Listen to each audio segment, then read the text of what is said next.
সব অনিশ্চয়তাকে পাশ কাটিয়ে বাংলাদেশের পোশাক শিল্প আবারও বিশ্ববাজারে কামব্যাক করেছে। একদিকে শ্রমিক সংকটের কারণে বন্ধ হচ্ছে চীনের অনেক পোশাক কারখানা, অন্যদিকে যুক্তরাষ্ট্রের শুল্ক বৃদ্ধির চাপে বিপাকে পড়েছে ভারতীয় শিল্প মালিকেরা।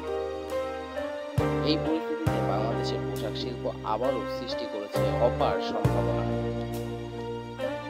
শুধু জুলাই মাসে তৈরি পোশাক খাত থেকে আয় করেছে প্রায় $3.96 মিলিয়ন, যা দেশের মোট রপ্তানি 83% এরও বেশি।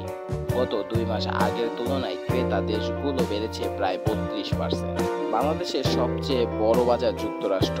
ট্রাম্প প্রশাসনের নতুন শুল্ক নীতির কারণে মেক্সিকো, চীন, ভারতের মতো দেশগুলোর প্রতিযোগিতা পিছিয়ে গেছে, আর সেই সুযোগ কাজে লাগাচ্ছে বাংলাদেশ।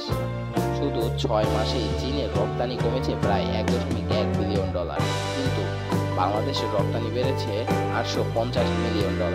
ফলে যুক্তরাষ্ট্রের বাজারে বাংলাদেশের শেয়ার 1 বছরে 9.26% থেকে 10% উন্নতি হয়েছে। বর্তমানে যুক্তরাষ্ট্রের শীর্ষ 10 রপ্তানিকারক দেশের তালিকায় বাংলাদেশ রয়েছে 3য় স্থানে। বসন্ত মৌসুমে বাংলাদেশের পোশাকের চাহিদা বেড়েছে 5 থেকে 10%, আর বিশ্ব মৌসুমে বেড়েছে 10 থেকে 15% পর্যন্ত। সরকার সময় মতো শিপমেন্ট করা গেলে চলতি অর্থ বছরে প্রবৃদ্ধি পৌঁছাতে পারে 40 থেকে 45%। তবে এই সম্ভাবনা কাজে লাগাতে হলে দ্রুত সমাধান করতে হবে বিদ্যুৎ ও পানি সংকট।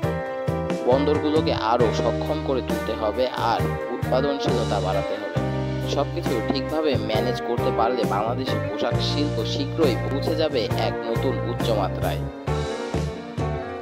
Subscribe for more update on Mahmud's world.